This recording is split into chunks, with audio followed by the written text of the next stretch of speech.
Ils étaient étudiants, militants, et ils ont été espionnés, suivis et menacés. L'université du Michigan a engagé des enquêteurs sous couverture pour surveiller les étudiants pro-palestiniens. Comment en est-on arrivé là? On vous explique. En attendant, abonne-toi pour plus de contenu sur la vie étudiante. Selon The Guardian, l'université a payé des enquêteurs privés pour espionner des militants pro-palestiniens. Enregistrement de conversations, filatures dans les bars, menaces, certains étudiants ont même failli se faire percuter en voiture. Des vidéos et des témoignages confirment les faits. L'université du Michigan, quant à elle, affirme n'avoir reçu aucune plainte, mais elle ne dément pas avoir commandé la surveillance. Elle a même utilisé les preuves récoltées pour lancer des procédures disciplinaires internes. L'université a dépensé plus de 3 millions de dollars en sécurité et consultants pour gérer les mouvements étudiants, et plus de 1,5 million pour mener les sanctions internes. Par ailleurs, elle a même recruté la procureure générale du Michigan pour poursuivre certains étudiants manifestants. Josiah Walker, un étudiant musulman, a été suivi par au moins 30 personnes différentes, il les a filmés, une voiture a même tenté de le renverser, et raconte avoir été traqué même en dehors du campus, jusqu'à une supérette qu'il fréquentait régulièrement. Ce cas met en lumière les méthodes plus que douteuses que certaines universités peuvent recourir afin de contenir les manifestants pro-palestiniens. Et vous? Qu'en pensez-vous? Est-ce que l'université a un rôle de surveillance? Islamo-gauchisme, pression politique et coupe budgétaire, l'université Lyon 2 est en pleine crise médiatique et institutionnelle. Une réunion d'urgence s'est tenue cette semaine, et ce qu'on y a appris est explosif. Jeudi dernier, l'amphithéâtre Jaboulet à Lyon 2 a accueilli une réunion de crise. L'objectif, répondre aux accusations d'islamo-gauchisme, à la menace de suspension des subventions régionales et à la polémique autour de l'enseignant Fabrice Balanche. Concernant le retrait des aides de la région, la présidente de l'université a parlé d'un effet d'annonce. Mais aucune décision formelle n'a été prise pour l'instant, un flou qui alimente la confusion et surtout l'inquiétude. Quant au maître de conférence Fabrice Balanche, il est accusé d'avoir jeté de l'huile sur le feu avec ses prises de position médiatiques. Des enseignants de l'université ont même proposé de le poursuivre en diffamation, cependant la présidente, qui reste sous pression du ministère, refuse. Cette affaire est loin d'être terminée. En effet, une enquête de France 2 est en préparation, la présidente a confirmé avoir parlé à l'équipe de Complément d'enquête, le numéro de cette émission devant être diffusé à l'automne. Autant dire que la tempête ne fait que commencer. Alors, est-ce que cette affaire met en évidence une instrumentalisation politique? Est-ce seulement l'université qui est en crise, ou bien toute la liberté académique qui est en danger? Pour le moment, la communauté universitaire est fracturée, et l'avenir de Lyon 2 est plus qu'incertain. À Belgrade, ce ne sont pas les étudiants, mais les professeurs d'université qui bloquent le centre-ville. Ils campent devant le gouvernement en pleine contestation. Pourquoi? Ils accusent l'État de vouloir démanteler l'université publique. Depuis lundi, les professeurs bloquent un carrefour stratégique de Belgrade. Des tentes ont été installées juste devant le site du gouvernement. L'objectif, protester contre un projet de loi qui favorise les facultés privées au détriment des universités publiques. Pour eux, ce projet est une vengeance politique. Car depuis des mois, les étudiants mènent des manifestations contre la corruption du régime. Un professeur de marketing dénonce notamment une tentative d'éteindre le dernier bastion de liberté. Pour le moment, la rentrée universitaire est menacée. En effet, les professeurs s'alarment, car sans budget, il est impossible d'inscrire les nouveaux étudiants. Si on ne peut pas recruter, l'université est en péril, explique un professeur de chimie. Le projet de la loi frapperait l'université au portefeuille. De nombreux citoyens soutiennent les professeurs. Nada, membre d'un collectif contre la corruption, affirme que seule la désobéissance civile peut faire bouger les choses. Et pour le moment, cela fonctionne. Le Premier ministre a déjà reçu le recteur et le président parle de dialogue. En conclusion, nous avons des professeurs dans la rue, une université publique sous pression et une privatisation en ligne de mire. Ce qui se passe à Belgrade pourrait bien changer l'avenir de l'enseignement supérieur en Serbie et au-delà. À Cuba, la jeunesse en colère doit faire face à la dollarisation, avec une révolte inédite depuis 1959 et une mobilisation sur les campus qui s'oppose à cette économie à deux vitesses. Le 30 mai, de nouveaux tarifs d'internet mobile ont provoqué une vague de colère chez les étudiants cubains. Désormais, l'accès aux données en pesos est limité et les recharges en dollars deviennent la norme, mais cette monnaie est inaccessible pour la majorité de la population, creusant davantage les inégalités. Dans de nombreuses facultés à travers le pays, les étudiants dénoncent une mesure classiste, exclusive et appellent à des grèves.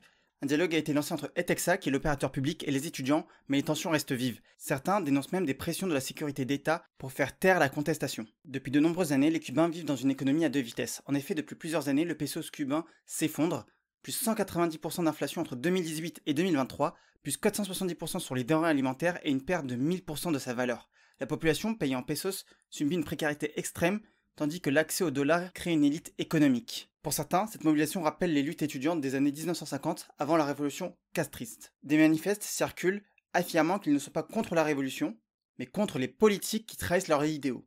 Les étudiants se posent désormais en porte-voix du peuple, critiquant une révolution militarisée et conservatrice. Pour beaucoup, cette mesure téléphonique est la goutte d'eau qui a fait déborder le vase. Mais les mesures correctives annoncées n'ont pas calmé les esprits, et la demande est claire, pas de privilèges pour quelques-uns, mais des droits pour tous. Une contestation qui pourrait être bien le signal d'un tournant pour le pouvoir cubain. Le gouvernement veut réformer les bourses étudiantes, mais pour le financement, il faudra supprimer des aides. En gros, supprimer des aides pour en financer d'autres. Ce plan explosif est proposé actuellement. Tout part de deux députés Renaissance, Thomas Cazenave et Charles Stitansul, qui proposent de supprimer une niche fiscale, la réduction d'impôts pour frais de scolarité dans le supérieur. Le coût actuel 218 millions d'euros. L'objectif, financer une vraie réforme des bourses, plus juste et plus linéaire. Car aujourd'hui, une hausse de 1 euro dans le revenu parental peut faire perdre jusqu'à 808 euros de bourse à un étudiant. Une autre idée qui a été proposée, recentrer l'APL étudiant vers les jeunes les plus modestes. Aujourd'hui, 45% des bénéficiaires ont des parents dans les 30% les plus riches. Le gaspillage estimé entre 400 et 500 millions d'euros par an. Le président, Emmanuel Macron, affirme qu'il y a des jeunes qu'on accompagne trop. Des mesures complémentaires accompagnent ce projet. Notamment, le paiement des bourses sur 12 mois pour les étudiants en stage l'été, comme en médecine ou en sage-femme, et une prime d'équipement pour les étudiants en début de cursus dans les filières les plus coûteuses. En conclusion, ce plan veut mieux cibler les aides et redonner aux étudiants modestes ce que certains plus aisés touchent à tort. Mais est-ce véritablement une réforme sociale ou un transfert brutal? Et vous, qu'en pensez-vous? Est-ce une réforme juste ou totalement injuste? Numerus clausus, numerus apertus, ces deux mots vous embrouillent? C'est normal. Et pourtant, leur suppression pourrait changer l'avenir des étudiants en médecine. Alors, revenons sur le numerus clausus. Mis en place en 1971, le numerus clausus limitait le nombre d'étudiants pouvant passer en deuxième année de médecine. L'objectif à l'époque, réguler le nombre de médecins formés chaque année. Exemple, dans les années 90, seulement 4000 étudiants par an accédaient à la deuxième année. Le problème, ce système a contribué à créer les déserts médicaux d'aujourd'hui. Le numerus apertus, quant à lui, a été supprimé en 2020. Il a remplacé le numerus clausus. Ce système fixe un minimum d'admis mais sans plafond. Il est défini par les universités et les agences régionales de santé. Le résultat, plus d'étudiants en médecine, par exemple, plus 18% entre 2019 et 2022, mais cela demande plus de profs, plus de moyens, ce que les facs n'ont pas toujours. Aujourd'hui, le ministre de la Santé, Yannick Neuder, annonce la suppression des deux, clausus et apertus. Pourquoi? Pour créer un nouveau système d'admission plus souple et mieux adapté aux réalités locales. Mais aucun détail pour l'instant sur ce qui l'en remplacera. On parle donc de supprimer un système qui a déjà remplacé un autre, mais sans savoir par quoi le remplacer. En conclusion, le numerus clausus fermait des portes, l'apertus quant à lui les entrouvrait, et le prochain système, mystère. Et vous, qu'en pensez-vous? Préférez-vous un système plus strict ou plus ouvert? Dans un groupe WhatsApp d'étudiants en histoire à l'université d'Aix-Marseille, ils ont parlé d'Hitler, de balancer des émojis de tête noire pour se moquer, et même de fêter la mort du dictateur. Tout part d'un message envoyé sur WhatsApp par un étudiant de L3 Histoire à Aix-Marseille. Il critique la fac, dénonce une déchéance éducative et des cours mensongers. En réaction, plusieurs autres étudiants racisés critiquent son message, et là, ça dérape. Des étudiants envoient des émojis de tête noire pour se moquer, puis arrivent les références à Marine Le Pen, Jean-Marie Le Pen, et même l'anniversaire de la mort d'Hitler, proposé comme événement fédérateur. Un modérateur finit par fermer la conversation.